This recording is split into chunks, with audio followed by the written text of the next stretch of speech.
Hi, everybody. It's Charlie. I saw this book and I thought it'd be a good time to read a book about April Fools since we did have it the other day, and I figured let's check it out. As I walked into the principal's office, I wondered who glued Miss Shoemaker to her chair. It would have been a hilarious April Fool's prank if the old faded glue bottle hadn't been hidden in my desk. My best friend Sarah sits on a bench in the office with other students, crying like a baby. I didn't do those things, she moans, tears streaming down her face. I was practicing my tuba all morning. She explains how someone wrote nasty messages about Mr. Kendall on the board in her handwriting. Each of the other students is in trouble for some prank they claim they didn't commit. Someone covered the gym floor with vegetable oil and blocked the toilets in the bathrooms with handfuls of dead leaves. Someone also stuck old bologna under the cafeteria tables so the whole place stinks like a garbage dump. The phone rings. Mrs. Nathan, the secretary, answers and swiftly hangs up. All morning, kids keep calling and laughing, she says. After a while, Principal Taylor comes out of the office. You've all been very busy, he begins. Sarah starts denying everything, and the rest of us follow suit. Principal Taylor waves his hands to silence us, but as he's about to speak, the phone rings. Miss Nathan answers it with an abrupt, hello! She points to Sarah and says, it's for you.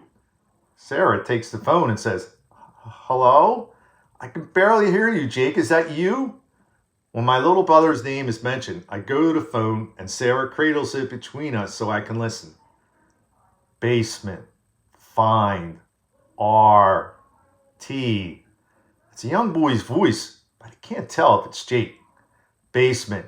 Find the R. T. He repeats before the phone suddenly floods with laughing children and then goes dead. I've spoken with your teachers and they have some pretty compelling evidence, Mr. Taylor continues. As punishment, you will stay after school until all these pranks are cleaned up. We all groan, and a few of us offer some more protest of our innocence. I'll call all your parents to inform them you'll be remaining late on school grounds today and why. Now, return to class. As Sarah and I shuffle down the hallway, she groans. I'm in so much trouble. What was with that phone call, I asked. We heard that creepy laughter before.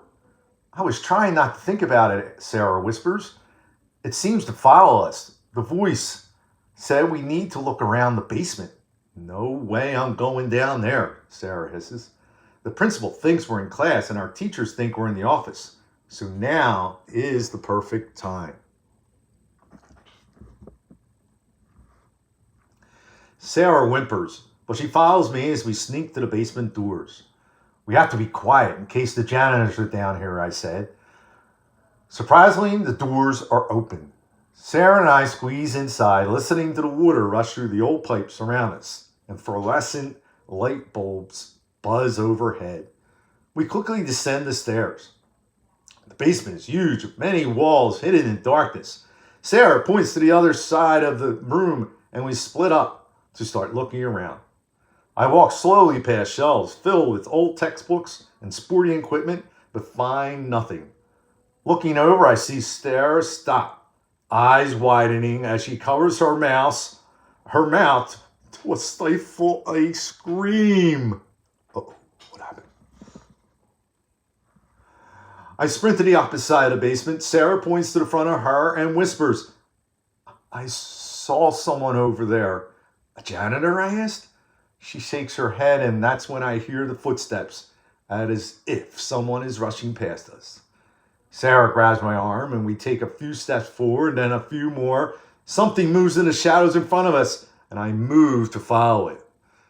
My foot hits something soft, and I reach down, and I feel lumps under thick cloth. I think I hear laughter, but it could just be the furnaces or something. Grabbing onto the cloth, I pull a large bag into the light. Somewhere behind us, a little girl laughs. and then another off to our right. Hey, is someone down there? No kids allowed in the basement, a janitor's voice yells. I grab the bag. The janitor walks the room, shining a flashlight back and forth. When he shines the light away from us, Sarah and I sneak quickly and quietly behind the shelves and up the stairs. That was close, I say. When we reached the safety of the hallway, I drop the duffel bag and unzip it. This is Rob Turtle's duffel bag. His initials RT are on the straps, I say. Inside are old cans that say cooking oil on the side and a paper wrapper glued to the side of the bag that smells really awful. A rough burlap sack holds dirt, leaves, sticks, and half buried, I find an ancient-looking pair of scissors. I think I've seen these scissors before, Sarah says, staring at them. I hand the scissors to Sarah. This doesn't tell us who the laughing kids are, but it looks as if Rob Turtle framed us all. He said he lost his gym bag the other day, Sarah replies, in the hollow.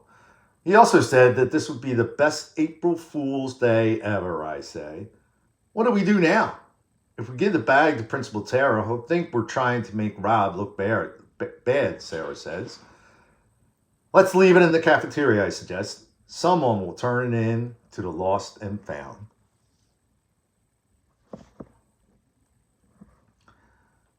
We leave the bag in the stinky cafeteria and return to class. After lunch, Rob Turtle is called to the office.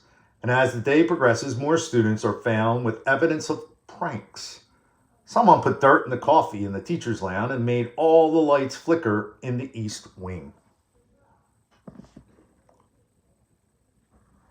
At the end of the day, Principal Taylor has corralled a surprising number of students into cleanup duty. Rob, Sarah, and I are assigned to the cafeteria. How did you arrange all these pranks? I asked Rob. You must have been in school all night.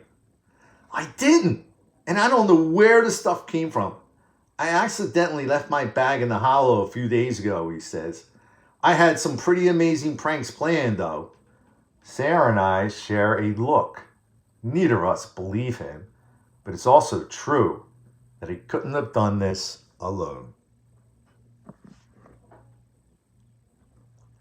When we finish, we wait for our parents. In the office, we hear Ms. Nathan answer the phone. Those laughing kids again, she yells. I'll be happy when this day is over.